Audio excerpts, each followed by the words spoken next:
LPT, the best weapon against social anxiety is not courage, but empathy. I totally agree. It was when I started to understand that most people want to be heard and understood that it became easier for me to interact with others. During conversations I moved away from worrying about what I was going to add to the conversation and instead focused on what a person is saying. I love your mention of the mission of increasing net happiness on the planet. That's a great way to put it. Relative to op, I noticed myself finally understanding that listening to what a person is saying and genuinely responding to what they said takes a lot of effort, which in turn leads me to being somewhat antisocial again.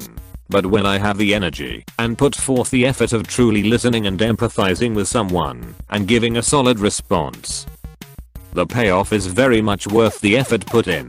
But sometimes it's still just a little too much for me to participate at such a level, and I still prefer sitting back and not engaging more often than not. Maybe I'm still growing that part of me slowly. I started working on this more lately when I realized I have a friend who does this, and realizing how upsetting it is to me when they do that made me reflect and make sure I don't put other people in that position. Even little things like remembering an engagement they mentioned in a previous conversation, or recalling something they said before just reminds them that they weren't talking to the wall. They were talking to a person and they actually listened because they care about you and what you have to say. It goes a long way. Even just remembering new people's names after the first try is my big challenge. It's hard for me because I'm pretty absent-minded, but I try to do the work. Memorize by repeating their name a few times during convo and getting a few details about their life to help me remember. Look them up on Facebook later or ask a mutual friend to confirm before I meet them again so that I can say their name right without asking next time we meet, and smile and make them feel welcome and known and at home on this planet. I know it feels great when people do that for me. I think what if they don't like me, not in an inwardly focused manner, but in an overly concerned manner, like I can't bear the thought of even slightly inconveniencing this person. I used to be so bad I would try to limit my breathing in public for fear that I may annoy passers-by. I don't mind if people don't like me. I don't have a great personality, so it's pretty much a given that people won't. I really struggle with even seeing myself as equal to everyone else, like I'm some foreign bug that dares to walk among them. Today I very slowly crunched Chex Mix at work because I was hungry but didn't want anyone to be annoyed by my chewing. Thought about putting the food in my mouth and just letting it get soft enough to swallow. Decided against it because if anyone saw me do it, it'd look insane. So basically, I feel you. So in those situations you should consider how anyone that would get annoyed by something as innocuous and having a snack is likely enough of a douche to deserve their oversensitive irritability anyway. As a lifelong cynic / pessimist / misanthropist, I can confirm that some people will most certainly hate you for chewing or breathing or literally any other human function. What that means for you is that you should totally feel fine doing any of those things. You're not doing anything wrong or disruptive. We just need things to loathe in others to fuel our internal dismay with ourselves and world around us. Please go about living your life. Chew. Breath. Stare at us. Put a double space mid-paragraph. Clear your throat. Use the public restroom. Be a friggin' human. Fact is, anyone that's paying attention either understands you're just another people person doing people person things, or is specifically looking for things to get under their skin and will find anything in the world to hate about you, no matter how perfectly you exist. Do your thing, dude. You won't be changing anyone's opinion anyway. I wholeheartedly promise it. Except park your car in one spot, please, for the love of all things universally. Stop taking up multiple parking spots for your crappy Ford Fusion. Your 6-foot wide ride doesn't need 5 feet of space on either side of it. Anyone who parks so dysfunctionally needs to shred their license and never drive again, because you're clearly incapable of comprehending anything about basic motor functions. Learn how to park better than the average 8-year-old, or call a cab, wasting everybody's time just cause you can take 10 seconds to avoid doing the one thing that pisses off literally every human soul ever born other than your incapable car parking ass. Also sorry, Consider this a LPT, I guess. I love this. Even more than being a human. We should remember we are animals. Unchain your inner dragon. Play your music loud. Tell people when they're being lame or awesome, just express yourself and inspire other people to get some cool sunglasses. Talk to people like you already know them. Use an awkward room as an opportunity to do something funny or interesting. I started not giving a fuck what people say 2 weeks ago, and it's changed my whole life. The other day I went to Sissis and ate like 2 pizzas like a boss and threw some dollar bill airplanes to people while driving around later and just being a balls out dragon in general. And I've made so many friends in a short time just by not trying to fit in. Just live shamelessly and engage with people. Encourage other cool people. Spread good vibes and speak how you feel. And if someone's an ass, call them out on it too. Just live. This is fantastic and a really good insight. Yeah, right. The me-centered anxiety is egotistical and self-focused. What the world needs is people caring about other people, helping other people. Thank you for this post.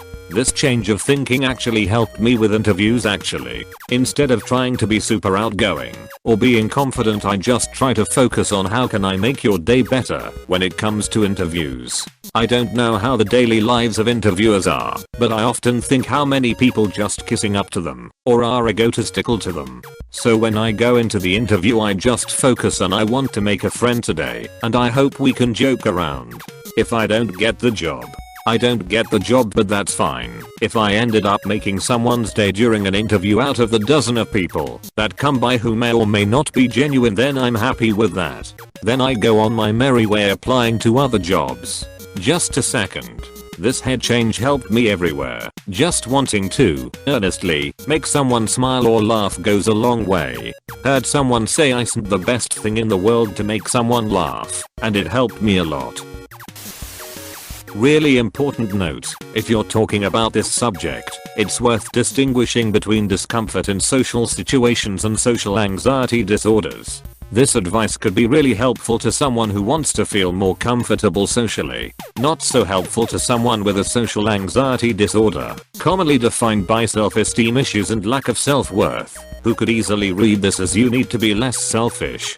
I'm going to sound like a first-rate cockhole asking this, but here goes. Honest question. If I went to a doctor and described my discomfort in social situations, what are the odds that they would slap me with an official label like social anxiety disorder? I'm from the UK, so our health system is more pragmatic and less about selling drugs, but generally they consider the line between a discomfort and a disorder to be it impacting your ability to live a normal day in your life or do things you want to do.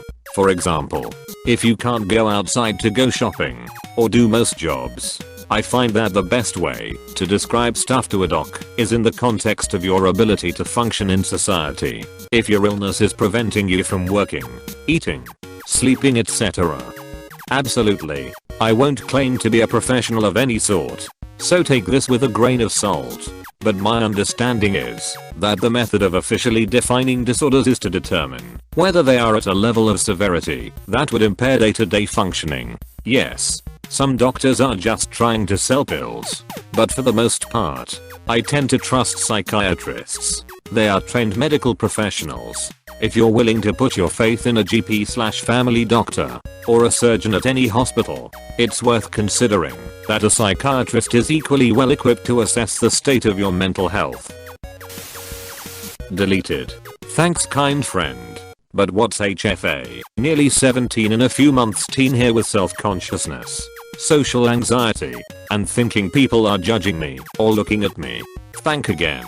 High functioning anxiety basically means you appear to function well on the outside, but feel anxious on the inside still. Adolescence is a difficult developmental process. Don't worry about labels. At this age it is normal to have the feelings and they are difficult to deal with. At this point in your life you are just trying to figure out who you are and where you stand with others. I have pretty crippling social anxiety from time to time, to the point that I will not walk outside that day to get things done when I can get away with it. I don't typically think of myself as egotistical because my self-esteem is low. It's a really refreshing thought that thinking this way is selfish. I've read things from time to time about how people are in their own heads and 9/10 times not going to notice the stupid things you are obsessing about. But for some reason that's difficult to remember in the moment. I really enjoy this idea as a redirection or focus away from the fear towards something positive for everyone. Thank you. Always push or try to work around that feeling. Speaking from experience, it can suck, but you never know how something will work out.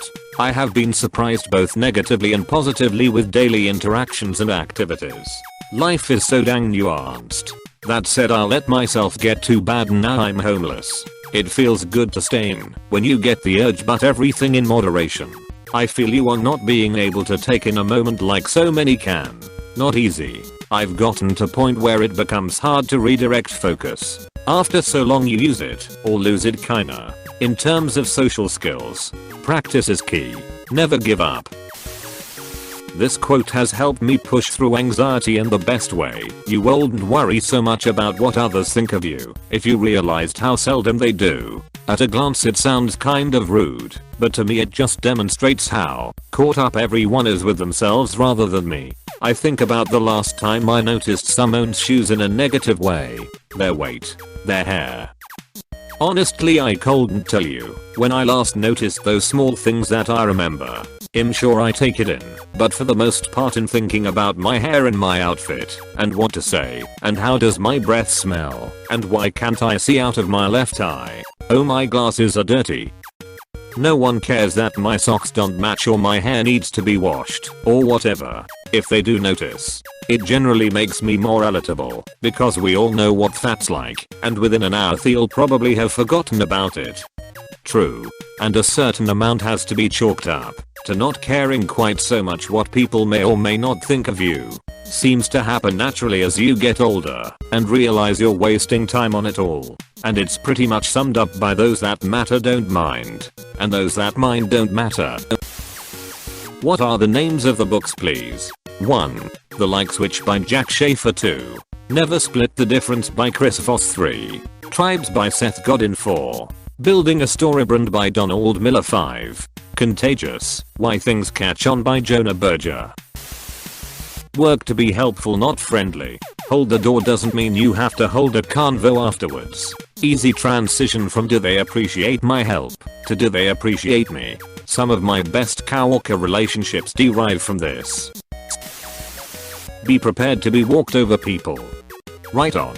Former introvert, in my first few years of coming out I was mistreated, made fun of, and manipulated. Some people will try to do this to anyone but will gravitate toward you if you let them. Set up boundaries, know your self-worth, and identify traits of these people.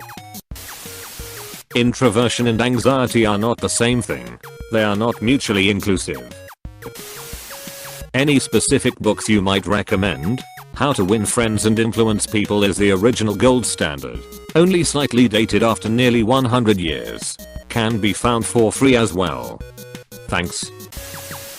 Lifelong introvert here, who has always struggled with social anxiety. Just to be clear, being an introvert is not the same thing as being shy or having social anxiety. Those are two different things. Looking for someone who had died.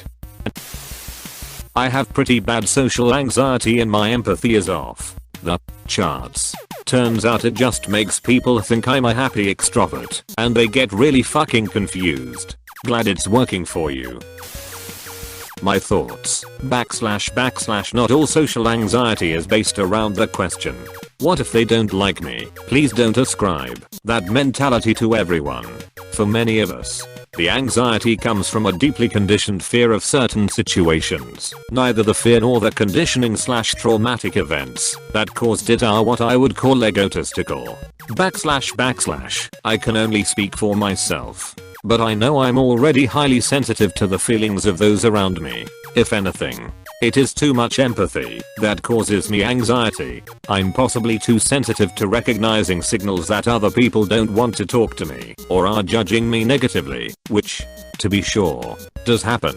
It isn't just a fear or a question inside of our heads. When I talk to someone who makes it abundantly clear they want to talk to me, I have no anxiety in the moment unless other triggering stimuli are present. I follow their signals, not anything from my ego. I think the techniques you've been learning have taught you valuable ways to feel more confident and to create a virtuous circle. And I'm happy for you. I was thinking earlier today that I have to remind myself to just say nice things to people. Compliments. Anything sincere, not flattery, that comes to mind. Normally during conversation I'm pretty restrictive so as to not be taken the wrong way. But as you said, it's important to add value. Then again, sometimes I have said nice things to people and have been mistreated by them in return. Bad-mouthed. Excluded. So I know this is not a cure-all. Sorry if I sounded defensive at all. I think people have accused me of lacking empathy, and I have never been given a chance to defend myself. So I kind of took this as an opportunity to air some of my thoughts on the subject. P.S. I love classic Moog synths. There's so many forms of social anxiety that it can even affect your ability acutely to interact with people you've known forever. While your advice is good, you need to understand that your issue is not particular. Most need to be medicated either short or long term. Some need some sort of therapy. Some need intervention. And especially empathy. I'm happy you've discovered your calling, but narrowing such a debilitating ailment is silly at the very least. Thank God you're here to remove personal responsibility from anyone. Check out the psychologist Paul Bloom's book Against Empathy, The Case for Rational Compassion, if you're interested in the topic. It turns out that empathy is a bias machine that leads to lots of poor decisions. Doing the right thing needn't rely on trying to feel someone else's feelings. Being aware of others and yourself, that's gonna help. If you are thinking about how much of a tard you are constantly, I think that's gonna somehow eke through into what others see. You need to just be there, be on this planet Earth. And in order to do that you'll need to really confront why you're social anxious. I do think you need to be courageous and try to just not run away from social situation at least. Because you're going to remember that if you do, and with that might come some shame and more fear. I think you gotta be courageous to not run away with the intention of being empathetic. It's actually liquor and cocaine. It can be three things. Totally disagree. Even though there are many things might help with it, is not the most efficient way to treat social anxiety. The best way is like psychologists treat phobias. Treatment by exposure. A slow exposure and taking out PF your comfort zone is the way to go. I'm not saying your approach doesn't work. Just saying is not the best way, and people try to avoid actual social interactions to stay in their comfort zone. That's why they don't progress. Reading a book won't get you out PF your comfort zone. The tip isn't to read the book though. It's to go out and talk to people and focus on empathizing with them and figuring out how to brighten their day. Rather than focusing on what if they don't like me. Well, that's it all. That will help you to do what you need to do. It'll take courage every time. Courage. Empathizing. You can use both. They are not mutually exclusive. In fact, it takes a lot of courage to be empathetic. Yes, as I said. Is a tool you can use, definitely. But if you pick one, what would it be? But I really hate marketing. I'm with you there. Alan Moore says it's a form of magic, and I agree. It's horrible sorcery, and it deserves to be diminished and mocked. That's stupid. In my experience, it's medication. Give man a fish, and you'll feed him for a day. Teach a man how to fish, and you will feed him for a lifetime. Similar principle applies to many mood disorder. 1. Take a med and carry on. Or 2. Take the time to understand yourself and adapt accordingly. Well, actually option 3 is best. Meds plus therapy gets the best results. Paramedic here. And a huge introvert when it comes to speaking to people with the purpose of sorting out their possibly life-threatening, or not, issue they called 911 for. I'm pretty good at it. Talking to complete strangers is what I do all day, and it's enjoyable and rewarding. Back at the firehouse, trying to make friends / small talk with coworkers. Very difficult. I think that's strange. I hear you. I have diagnosis of agoraphobia and avoidant personality disorder. So basically my social anxiety can be crippling. I work in behavioral health doing intake mostly for outpatient co-occurring clients. I interact with very challenging people on a daily basis and have no problem with it. Going to the grocery store or pharmacy by myself is sometimes more than I can handle. Though, I end up hiding in a bathroom stall just trying not to hyperventilate. For me, it's about whether or not I'm in control of the interaction. You didn't specifically reference dating in your comment, but it totally is the foundation for being successful in that as well. Genuinely listening instead of worrying about what to say. Then it tends to just flow naturally from there. Great username BTW. Yep. Dating. Job interviews. Negotiating. And all kinds of things we can psyche ourselves out about because the stakes seem higher than usual. No, it's definitely courage. At least for me. All I'm doing is being empathetic, and it gets in my head. If I had the courage, then I'd be so much better at handling social situations. I'm always concerned about what if I annoy them, and don't really give a fuck if they like me or not. It's I don't want to inconvenience this person. Don't want to make them upset. But if they don't like me for a shitty reason, fuck them. I have lived there for so long, and I really do feel you. It's crazy how fast I don't want to inconvenience them can turn into fuck them anyway, and it's just this miserable cycle of resentment. For me, the tonic has been realizing that I absolutely do want to inconvenience and interrupt people because I want to be connected with them in some way, and life is short. That shift has helped me change my inner monologue from fuck them to fuck convenience. I feel like convenience has so little value. It's the absence of a thing. The most convenient thing for anyone to do at any point in time is to sit down in the mud and stop breathing and fucking die. Because life is entirely inconvenient from start to finish. We don't lack convenience in this world as often as we lack meaning. Thank you. This was super helpful. I like the way you think. I think we shouldn't be expected to start a conversation.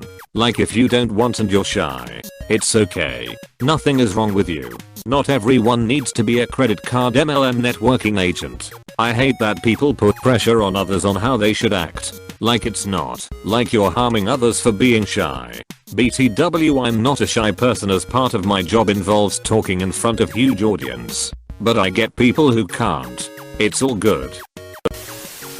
If I focus on being truly curious about others, my anxiety can all but vanish. I end up asking too many questions at times. But people generally like talking about themselves. Random internet person here. I'm proud of your progress. Good for you, fellow Redditor. Hey, thanks for watching, and don't forget to subscribe.